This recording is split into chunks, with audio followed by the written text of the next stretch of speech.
नमस्कार साथियों, मैं चंद्रजीत, आपका अपना DR चंद्रजीत यूट्यूब चैनल में स्वागत है। साथियों, आज जो हम बात करेंगे पशु में होने वाले लंपी स्किन डिजीज़ के बारे में। तो यह जो लंपी स्किन डिजीज़ है बहुत ही ख़तरनाक बीमारी है, जो कि एक वायरल बीमारी है, वायरल डिजीज़ है।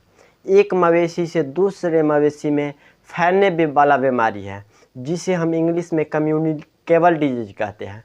कम्युनिकेबल डिजीज़ कहने का मतलब संक्रामक बीमारी, जो एक पशु से दूसरे पशु में फैलती है, उस बीमारी को कम्युनिकेबल डिजीज़ यानी कि संक्रामक रोग कहते हैं।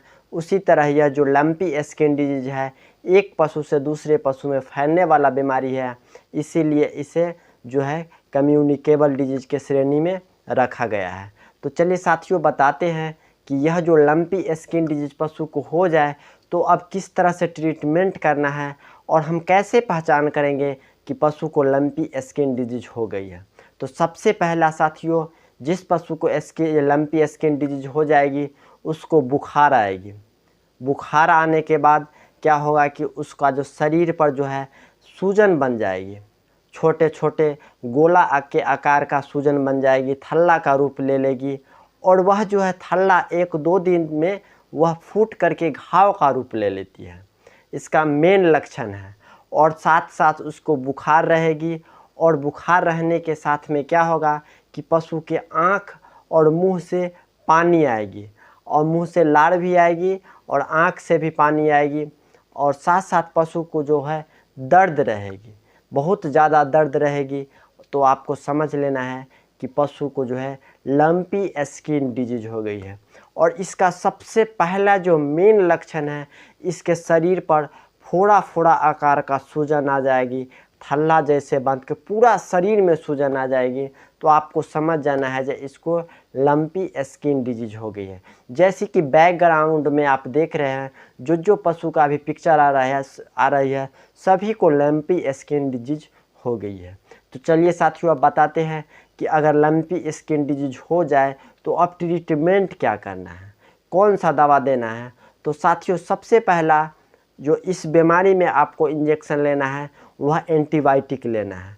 एंटीबायोटिक वैसी एंटीबायोटिक आपको लेना है जो ब्रॉड स्पेक्ट्रम हो, ग्राम नेगेटिव और gram positive. Gram negative bacteria पर भी काम करे और ग्राम पॉजिटिव बैक्टीरिया पर, दोनों बैक्टीरिया पर काम करे, ऐसी एंटीबायोटिक आपको लेना है। जैसे कि इंटास कंपनी का एक दवा आता है इंटासेफ नाम से, देखिए साइड में पिक्चर आ गया, इंटासेफ नाम से, जिसका जो साल्ट है कंपोजिशन है सेफ्टेरियाजोन। पहला इंजेक्शन आपको यह देना है इंटासेफ, जिसका कंपोजिशन है सेफ्टेरियाजोन। अगर मान लीजिए 5 कुंटल के करीब पशु है तो उसको यह इंटासेफ 5 ग्राम आपको देना है। अगर 4 कुंटल के करीब लग रहा है तो 4 ग्राम देना है। उसी तरह 3 कुंटल के करीब है तो 3 ग्राम यह इंटासेफ देना है। उससे भी छोटा है 2 कुंटल के करीब तो 2 ग्राम, 1 कुंटल के करीब है तो यह इंटासेफ 1 ग्राम देना है। अगर उससे भी छोटा है 50 केजी के करीब है तो 500 mg में भी यह इंटासेफ इंजेक्शन आता है, यह इंजेक्शन देना है, पहला इंजेक्शन। दूसरा जो इंजेक्शन लेना है इस बीमारी में आइसोफ्लूराडोन कंपोजिशन का कोई भी इंजेक्शन ले लेना है।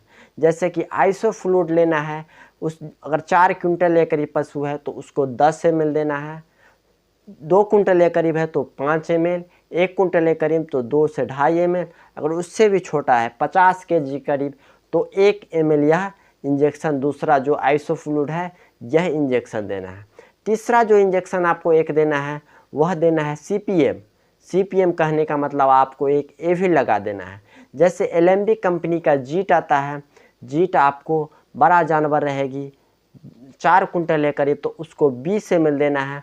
उससे छोटा पशु है 2 कुंटल के करीब तो 10 ml, उससे भी छोटा है 1 कुंटल के करीब तो 5 ml, उससे भी छोटा है 50 kg के करीब तो 2 से 2.5 ml। यह तीसरा जो इंजेक्शन जीट जो कि CPM एविल के तौर पर आता है, यह एविल देना है। साथियों, यह 3 इंजेक्शन देने के बाद आपको अगर पशु के शरीर में यह वह जो सूजन थल्ला थल्ला जैसे गांठ बन गई है और ये वह गांठ फूट करके अगर उसमें कीड़े हो गई है, पिल्लू लग गई है, तो आपको एक आइवरमेक्टिन का इंजेक्शन भी लगा देना है। जैसे कि नियोमैक आता है या फिर हाईटेक आता है। तो यह जो नियोमैक इंजेक्शन है तो उसको अगर बड़ा जानवर है 4 कुंटल के करीब है तो 10 ml लगाना है, छोटा जानवर है 2 कुंटल के करीब तो 5 ml, उससे भी छोटा है 1 कुंटल के करीब तो 2 से 2.5 ml यह नियोमैक इंजेक्शन लगाना है। यह नियोमैक इंजेक्शन तभी लगाना है जब अगर उसको घाव हो जाए और उस घाव में जब पिल्लू कोई कीड़े लग जाए तभी आपको यह नियोमैक आपको इंजेक्शन देना है। साथियों, यह इंजेक्शन तो हो गया पहला इंजेक्शन इंटासेफ, दूसरा आइसोफ्लूट, तीसरा जो बताए एक एविल, और यह जो नियोमैक बताए हैं घाव अगर हो जाए और उसमें पिल्लू हो तभी आपको देना है।